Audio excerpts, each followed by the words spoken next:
पढ़ा था उसमें क्या था, 1/f is equal to 1/v minus 1/u। तो इसी तरह से इसका भी फॉर्मूला है, बस साइन क्या हो जाएगा यहाँ पे, नेगेटिव होगा, बिल्कुल दर्पण के जैसा ही है ये। ठीक है, अपवर्धन क्या होता है, अपवर्धन का एक फॉर्मूला होता है जिसमें प्रतिबंध की ऊंचाई बटे में प्रतिबंध की जो हमारा बिंब है, मतलब जो वस्तु है उसकी ऊंचाई, तो I अपॉन में O, और हम ये भी लिख सकते हैं V अपॉन में U। ये फॉर्मूले यूज करके हम लोग न्यूमेरिकल्स भी करेंगे। तो जो हमारे क्वेश्चन पेपर्स है उसमें से मैं इंपॉर्टेंट क्वेश्चंस निकालूंगी, तब आपको ये पढ़ाएंगे, ठीक है, रिवीजन के टाइम पे। अच्छा, कांच के प्रिज्म के प्रकाश का विक्षेपण, विक्षेपण क्या होता है, जब भी हम क्या कहते हैं, एक सफेद जो सन की सूर्य की किरण होती है, किसी भी प्रिज्म में हम उसको अगर डालते हैं किसी भी कोण पर, सीधी नहीं कोण पर, तो क्या होगा कि जो सूर्य की किरण है उसमें 7 रंग होते हैं, जिसकी जो क्या कहते हैं ये, क्योंकि उनकी तरंग दैर्घ्य जो होती है वो सबकी क्या होती है, अलग अलग होती है, तो उसी हिसाब से जो होता है एक सफेद लाइट जो होती है वो 7 उसमें बढ़ जाती है।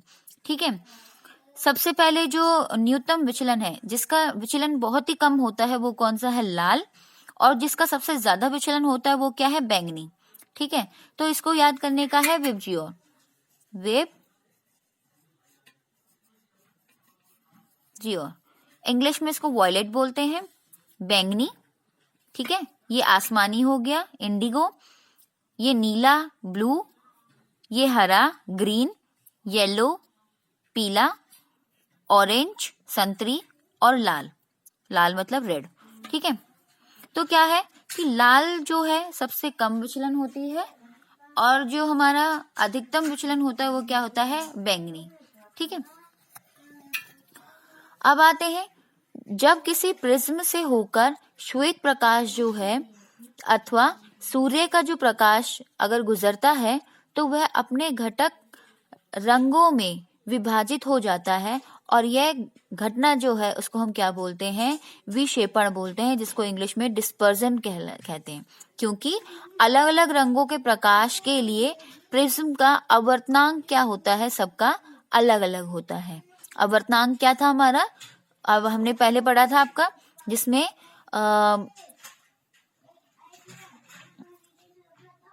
Sign I upon sine R जो रेशियो था वो क्या रहेगा, अलग अलग रहेगा।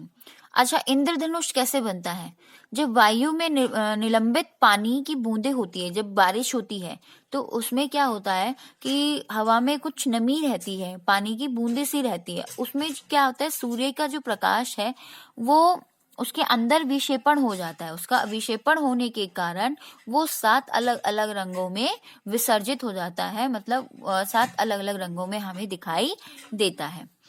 अब ये सबसे इंपॉर्टेंट है, नेत्र एवं नेत्र दोष क्या होता है। आंखों में लगा है एक उत्तल लेंस, सभी के आंखों में एक उत्तल लेंस लगा हुआ है, जो रेटिना पर क्या किस तरह की प्रतिबंध बनाता है, वास्तविक, उल्टा। ठीक है, और वस्तु से छोटा। आपको पता है कि आपकी आंखों में, अगर बच्चों की आंखों में देखोगे तो छोटा, हमने अपनी शक्ल भी दिख जाती है, तो छोटा बनता है और वास्तविक बनता है। ठीक है, और उल्टा। ठीक है, फिर क्या होता है, हमारा जो ब्रेन तक उसके सिग्नल जाते हैं और वहां पे क्या बनता है, फिर सीधा बन जाता है, तो हमें एज इट इज दिखता है इंसान।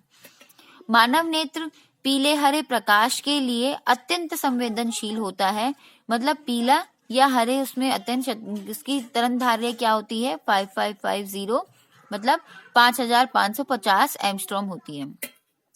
मानव नेत्र की संवेदनशीलता जो है बैंगनी के लिए कितना होता है, 4000 एंगस्ट्रॉम, और लाल रंग के लिए 7000 एंगस्ट्रॉम के लिए सबसे कम होती है, इनके लिए सबसे कम होती है।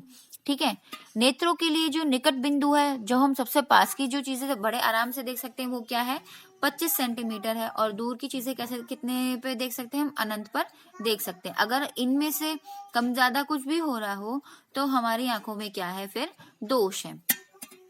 एक सामान्य नेत्र 25 सेंटीमीटर से लेकर अनंत दूरी तक रखी सभी वस्तुओं को सुस्पष्ट देख सकता है, मतलब अच्छी तरह से देख सकता है, और इसे नेत्रों की क्या बोलती है, समझन क्षमता कहते हैं, इसको क्या कहते हैं, समझन क्षमता।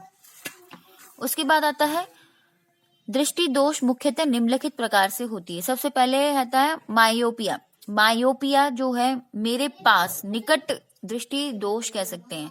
जो निकट का है वो सही दिखाई दे रहा है और जो दूर की चीजें हैं वो दिखाई नहीं देती है। इस दोष में दूर की वस्तु जो है, देखो मायोपिया मेरे पास, मायोपिया मेरे पास, पास की चीजें आपकी जो भी है वो साफ दिखाई देगी और दूर की चीजें नहीं दिखाई देती है। इसको बोलते हैं निकट दृष्टि दोष। इसमें प्रतिबंध रेटिना से पहले बनता है। मतलब क्या होता है कि ये हमारा रेटिना है, तो जब हमारे आपतन किरण आती है तो वो क्या होती है, यहाँ पे बना देती है प्रतिबंध। कहाँ बनाती है, यहाँ बना देती है, तो हमें यहाँ पे दिखाई नहीं देगा क्योंकि हमारा जो ब्रेन की सिग्नल्स जाते हैं वो यहाँ से जाते हैं, तो इससे क्या होता है हमें वो दिखाई नहीं देता। इसको ठीक करने के लिए हमने कौन सा लेंस लिया है, अवतल लेंस। जिससे क्या होता है, जो ये रेज आ रही है सीधी सीधी, थोड़ी सी क्या हो जाती है, डाइवर्ज हो जाती है, ठीक है, अपवासी हो जाती है। फिर क्या होती है, हमारा लेंस क्या है, अभिवासी है, ठीक है। तो फिर वो क्या करेगा, किरणों को एक जगह जोड़ देगा और यहाँ पे हमारा क्या बन जाता है, प्रतिबंध बन जाता है। इसीलिए हम इसको क्या बोलते हैं, इसको ठीक करने के लिए कौन सा लेंस जरूरी है, अवतल लेंस जरूरी है। मायोपिया मेरे अवतल लेंस, इस तरह से आप यूज कर सकते हो। अब इसका उल्टा होता है हाइपरमेट्रोपिया। हाइपरमेट्रोपिया मतलब दूर दृष्टिकोण, जिसमें क्या होता है, दूर की चीजें तो साफ दिखाई देती है, पास की चीजें दिखाई नहीं देती है। इसका प्रतिबंध यहाँ पे तो क्या था, रेटिना से पहले बनता है, पर हाइपरमेट्रोपिया में क्या होता है, प्रतिबंध क्या होता है, रेटिना से पीछे बनता है। मतलब रेटिना पे नहीं बनता है, उससे पीछे बनता है। और इसको ठीक करने के लिए कौन सा लेंस चाहिए, उत्तल लेंस चाहिए। इससे क्या होता है, ये पहले से ही इसको कन्वर्ज कर देता है लाइनों को, ठीक है, और भी कन्वर्ज करने के बाद पे कहाँ बन जाता है, हमारा रेटिना के ऊपर बन जाता है।